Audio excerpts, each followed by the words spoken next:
Assalamualaikum warahmatullahi wabarakatuh. Nah, teman-teman, sekarang berkegiatan lagi dengan Pak Safik.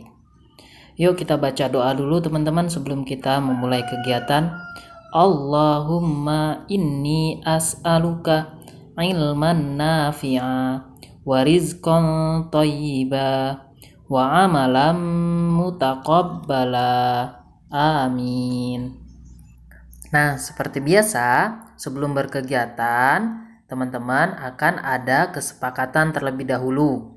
Kesepakatannya adalah yang pertama, pastikan teman-teman duduk dengan tertib saat menonton video. Kedua, menonton videonya hingga selesai ya, teman-teman. Nah, yang ketiga, jika teman-teman ingin meninggalkan tempat, pastikan videonya diberhentikan. Terus yang keempat, tidak menonton video dari channel lainnya. Teman-teman tidak dianjurkan menambah tontonan dari channel YouTube lainnya. Oke, teman-teman. Itulah kesepakatan kita hari ini. Pastikan teman-teman diterapkan.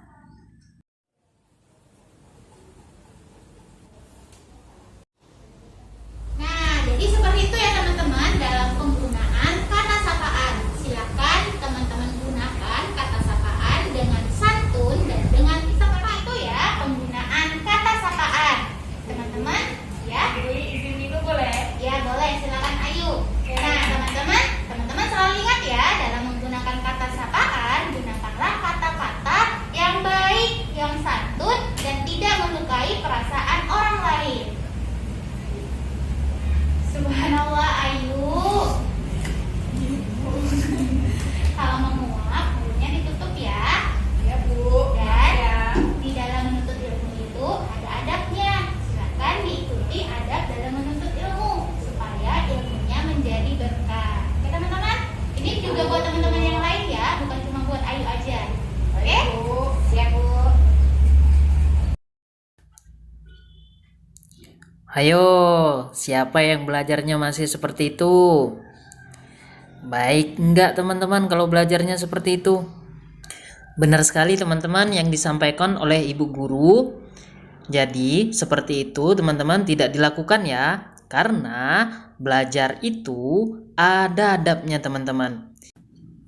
Yang pertama teman-teman yang harus kita pastikan adalah niatkan belajar kita itu semuanya karena Allah teman-teman. Nah yang kedua yaitu berdoa. Doanya bisa juga menggunakan doa yang sering kita baca sebelum kita belajar. Selanjutnya yang ketiga yaitu bersungguh-sungguh. Ini hal yang paling penting teman-teman. Karena kalau kita bersungguh-sungguh, kita berusaha, insya Allah akan selalu ada jalan teman-teman. Yang keempat, yaitu jauhi hal-hal yang buruk teman-teman. Hal yang buruk ini akan menghalangi kita untuk menangkap informasi yang kita terima teman-teman biasanya. Baik teman-teman, yang kelima adalah jauhi sifat sombong. Dan terakhir, pastikan supaya kita nyaman dalam belajar atau menuntut ilmu, teman-teman harus menjaga kebersihan. Karena kebersihan tersebut merupakan sebagian dari iman, sebagaimana yang disampaikan oleh Rasulullah, at-tahuru syatrul iman. Kebersihan itu sebagian dari iman.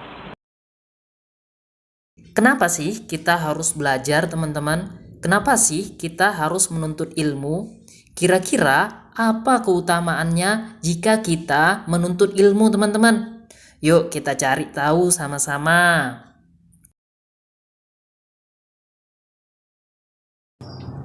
Sahabat kelas 2 Sumatera yang dirahmati Allah, sebagai makhluk Allah, tiada bosannya kita untuk terus menuntut ilmu. Kira-kira apa untungnya ya jika kita menuntut ilmu? Yuk kita cari tahu bersama-sama. Ada yang tahu apa saja keuntungan jika kita menuntut ilmu? Ayo kita cari tahu bersama-sama. Yang pertama adalah kita sebagai penuntut ilmu itu akan selalu berada di jalan Allah. berada di jalan Allah berarti di jalan kebaikan, teman-teman. Allah itu meridhoi jalan kebaikan. Jadi, saat teman-teman berniat keluar dari rumah untuk menuntut ilmu, Allah akan selalu bersama teman-teman, seperti yang disampaikan oleh Rasulullah, teman-teman. Yaitu, barang siapa yang keluar rumah untuk menuntut ilmu, berarti dia berada di jalan Allah. Nah, untuk yang selanjutnya, yang kedua adalah pahala yang terus mengalir.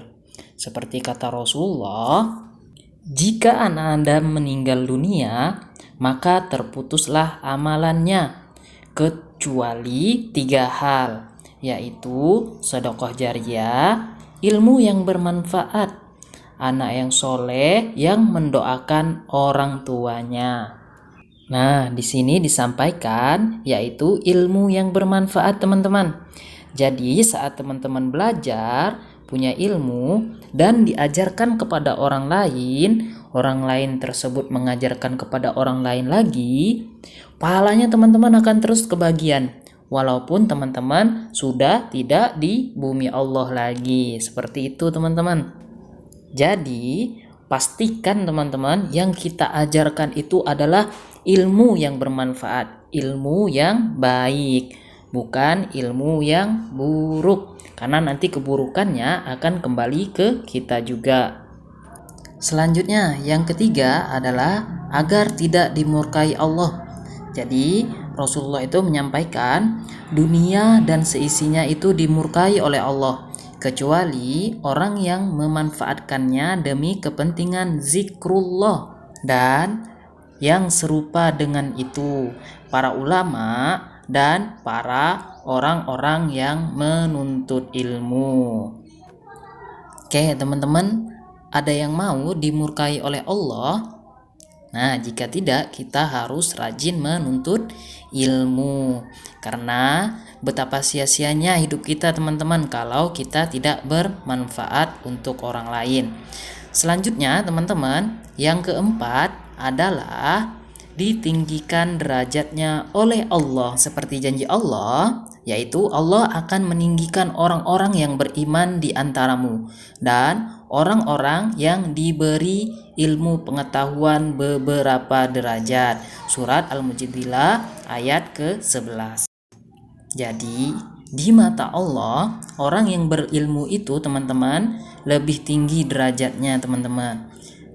Yuk, harus rajin ya menuntut ilmunya, teman-teman. Selanjutnya, keuntungan yang kelima adalah dimudahkan menuju surga. Seperti kata Rasulullah, barang siapa menempuh jalan untuk menuntut ilmu agama, maka Allah membuat mudah baginya jalan menuju surga.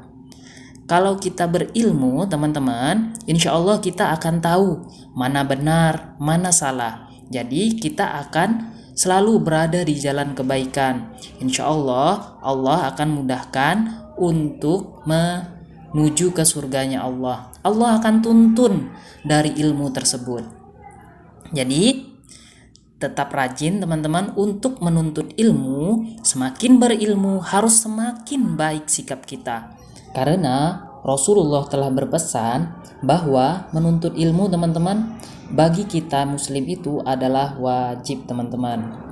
Thalabul ilmi faridatun ala kulli muslimin. Cukup sekian dari Pak Syafiq. Assalamualaikum warahmatullahi wabarakatuh.